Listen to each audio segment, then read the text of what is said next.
Bom dia, a paz do Senhor, meus irmãos, e que Deus os abençoe grandemente. Amém? Hoje estaremos meditando no livro de Neemias, capítulo 8, 9 e finalizando no capítulo 10, de acordo com o cronograma de leitura. Amados irmãos, capítulo 8, a partir do versículo 1.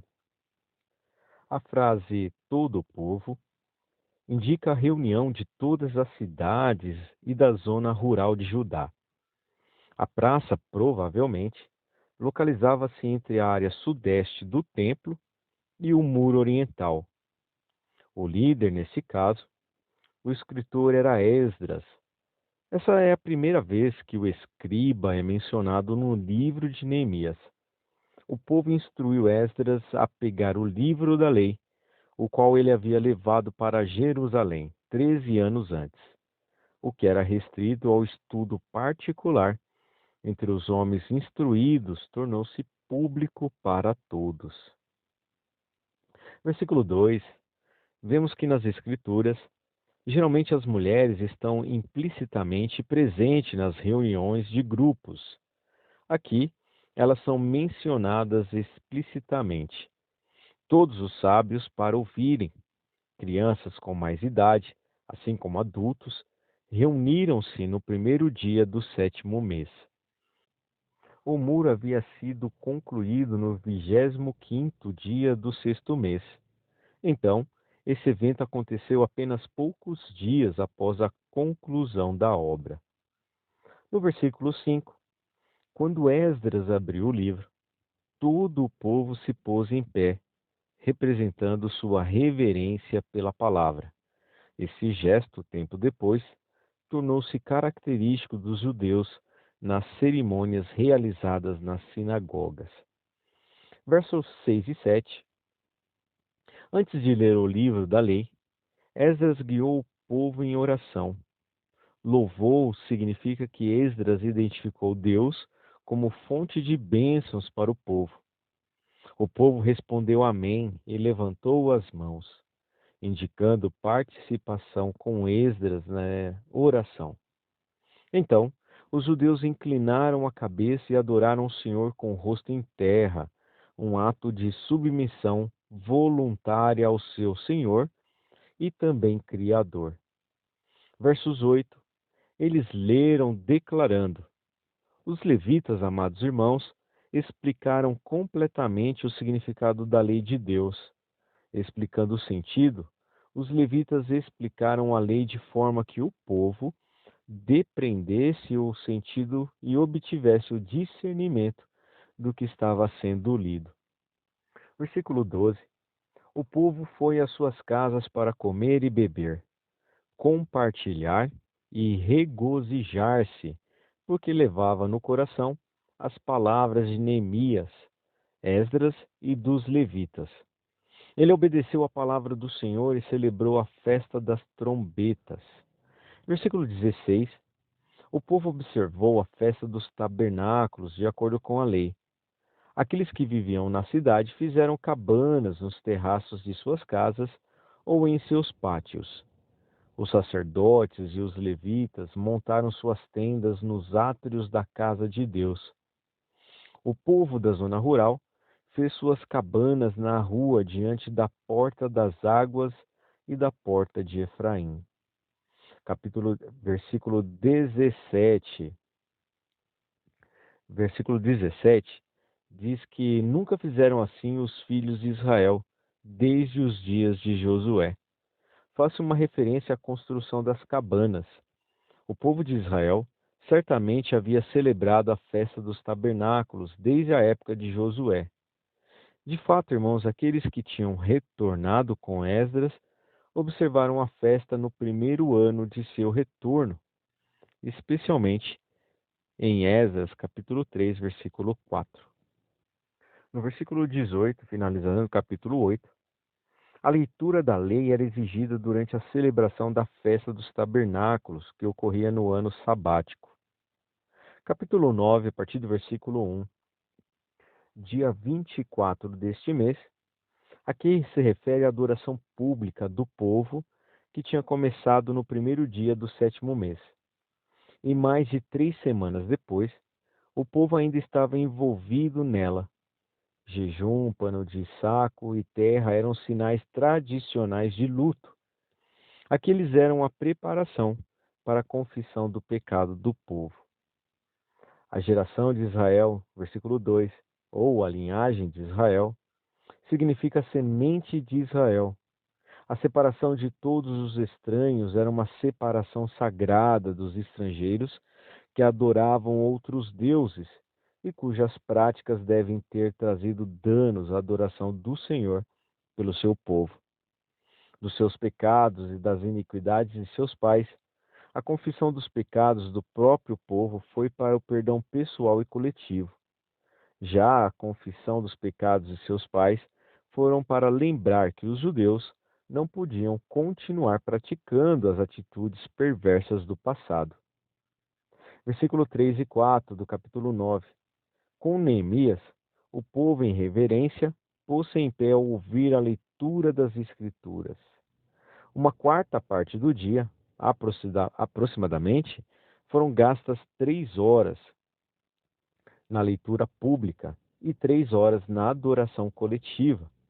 O povo fez confissão. Esse verbo, quando usado em relação a Deus, como nesse versículo, implica louvor ao Altíssimo. Versículo 5 do capítulo 9. Levantai-vos, bendizei ao Senhor vosso Deus. Essas palavras foram ditas em alta voz pelos levitas. Versículo 6. Um dos ensinamentos fundamentais das Escrituras é que Deus não é um entre nós. Só Ele é o Deus vivo. Amém? Olha que bênção. Versículos 7 ao 31. Aqui temos uma exposição da fidelidade do Altíssimo para com o seu povo. Apesar de sua história cheia de altos e baixos, esse longo trecho é o coração do Salmo, no qual o poeta contrasta drasticamente a lealdade do Senhor com um triste registro da desobediência de Israel aos seus mandamentos, indiferença pelas suas maravilhas e os desdém pelos seus atos de correção.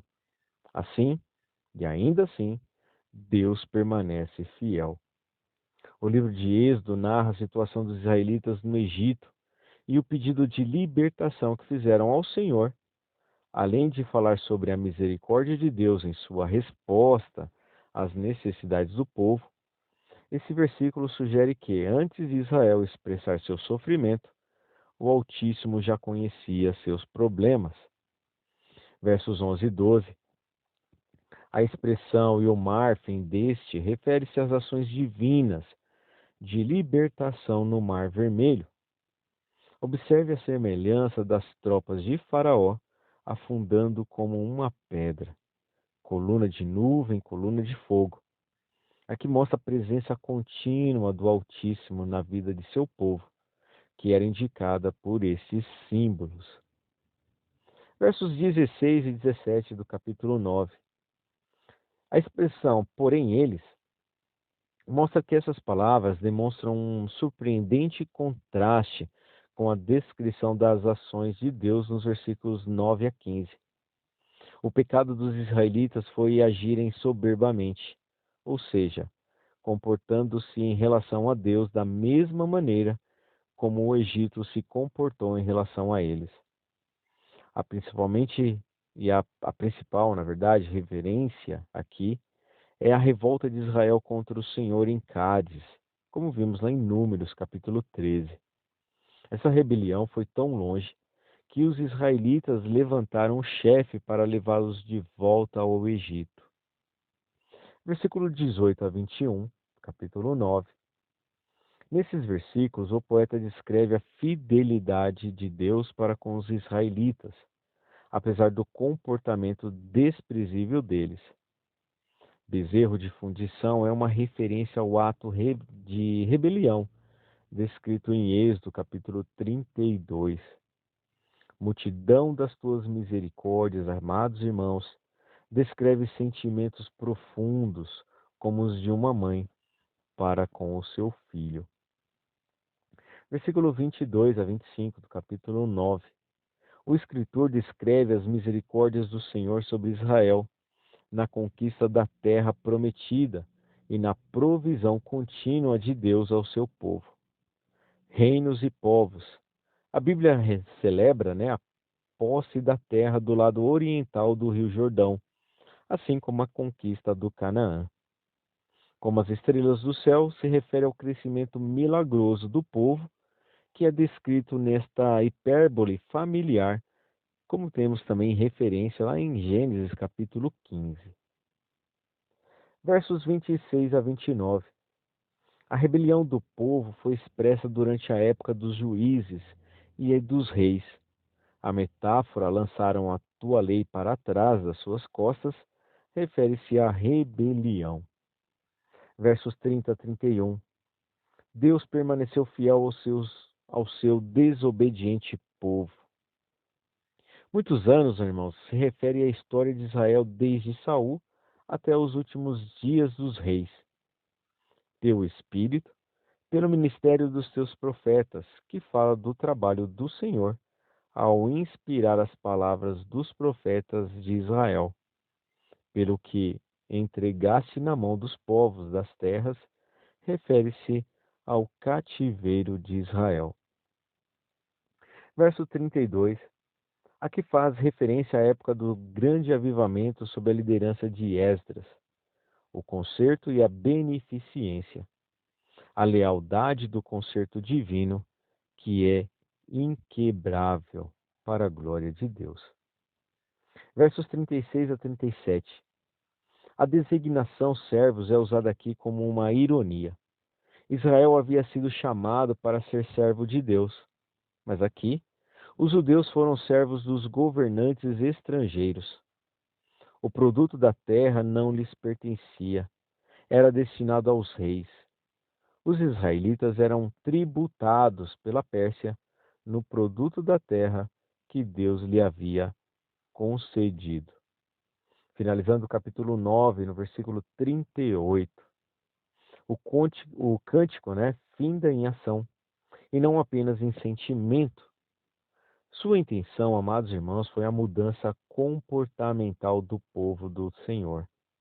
Um sinal para que os israelitas refletissem na fidelidade de Deus. O novo concerto comunitário desejava demonstrar a lealdade de Abraão e Sara. Iniciando o capítulo 10, a partir do versículo 1. A assinatura de um documento no mundo antigo era feita de forma parecida com o método adotado em tempos mais recentes, nos quais se usava um selo de cera. Um selo especial era pressionado sobre a argila macia, e o modelo deste mostrava que a autoridade havia emitido tal registro. Versículo 2 a 8. Os sacerdotes que selaram um acordo aqui estão relacionados. Alguns desses nomes aparecem em uma lista posterior como chefe dos sacerdotes. 21 sacerdotes, chefes das famílias, assinaram um acordo em nome das casas e famílias de suas respectivas classes. O nome de Esdras não aparece indicando que talvez ele não fosse o líder de uma família. Versos 9 a 13. Os levitas também assinaram um concerto. Alguns desses nomes aparecem posteriormente como chefes das ordens dos levitas. Capítulo 10, entre os versículos 14 a 27. 44 chefes do povo também assinaram um concerto. Ao contrário dos líderes religiosos, esses eram os líderes políticos da comunidade judaica. Versículo 28. Não apenas os líderes, mas os leigos também assinaram o concerto. Os netineus eram os servidores do templo, que realizavam o trabalho doméstico no santuário. Todos os dias, todos que se tinham separado dos povos das terras, eram os descendentes dos israelitas que haviam sido deixados na terra e juntaram-se aos remanescentes que regressaram. Homens, mulheres e crianças de idade suficiente fizeram a assinatura do concerto. Versículo 29. Convieram num. Aqui essa expressão mostra que a frase indica as penalidades pelo fracasso em cumprir o concerto. O povo fez um juramento para viver pela lei de Deus, o qual era uma dádiva dada pelo ministério de Moisés. Os israelitas juraram que observariam a lei de Deus, mandamentos, juízos e estatutos. Essa é uma maneira de falar da lei de Deus como um todo. Versículo 30 do capítulo 10. A decisão dos israelitas em obedecer a palavra de Deus em todas as áreas de sua vida não foi apenas uma declaração geral. O povo prometeu obedecer à lei de Deus, especificamente em suas relações matrimoniais. O casamento com não-judeus era claramente proibido nas Escrituras. Capítulo 10, entre os versos 32 a 39. O restante do capítulo, amados irmãos, trata da promessa do povo de obedecer a palavra de Deus em relação ao templo. Nessa área, o povo fez 4 promessas. Primeiro, pagar uma taxa ao templo, a fim de cobrir as despesas das cerimônias de adoração no santuário de Deus. Segundo, fornecer a oferta da lenha. A lei determinava que a lenha queimasse constantemente no altar, e Neemias fez com que essa fosse uma obrigação da congregação. Terceiro, oferecer ao Senhor os primeiros frutos no templo. O povo, amados irmãos, prometeu os primeiros frutos de todas as árvores, o que significa que ele estava indo além das exigências da lei. Ademais, o primogênito dos animais eram separados para o Senhor, para o templo. E com isso, amados irmãos, nós finalizamos a leitura e exposição do livro de Neemias, capítulos 8, 9 e capítulo 10. Desejo a todos os irmãos uma excelente leitura, uma excelente meditação das Sagradas Escrituras por intermédio desse livro maravilhoso e abençoado que é o livro de Neemias.